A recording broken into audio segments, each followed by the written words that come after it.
Morning. So traditional markets yesterday had some slight gains. The S&P actually hit a record high, but just by a fraction of a percent. And then the Nasdaq stayed flat. Treasuries stagnated, so the 10-year yield is around the previous close at 0.93.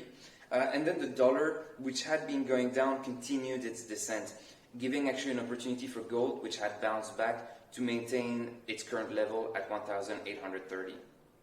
The slight risk on tilt was brought about, of course, by renewed talks of a stimulus bill and also approvals on the vaccines going forward, but somewhat offset by a new bill that would impose more scrutiny on Chinese firms listed on US stock exchanges, and so with the risk of kicking them out if they don't comply or don't meet the standards. So in Asia trading, maybe a more cautious tilt. Away from traditional markets and onto crypto, Bitcoin is back within 19Ks, but surprisingly these days not making new highs or getting any closer to 20K yet.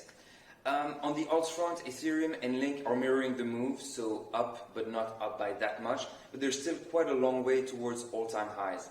And then you've seen some coins outperforming, mainly Litecoin and Polkadot, and some altcoins underperforming. I'm thinking of Cardano, Bitcoin Cash, Tezos, Stellar, and so on. On a fundamental basis, though, there's plenty of news to bolster the market.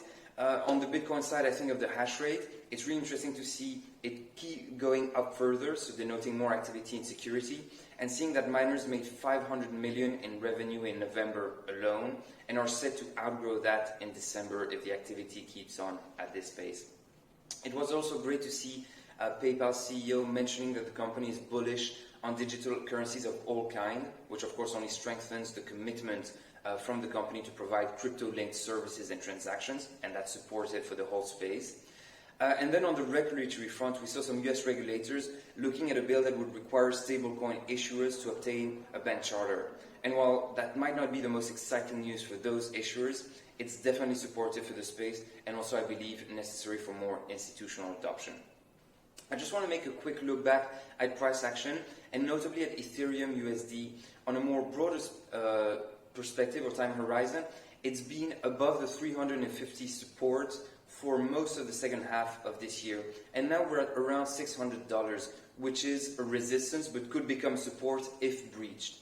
If breached, there's almost like a clear way, a free way towards the 1K mark. So I'm relatively interested in seeing how the price action behaves in the coming few days or coming few weeks. But I'd love to hear your thoughts. So if you haven't done so in previous videos, feel free to comment, to like, to subscribe, regardless of which platform you're watching this. In any case, I wish you a great day and a great trading day.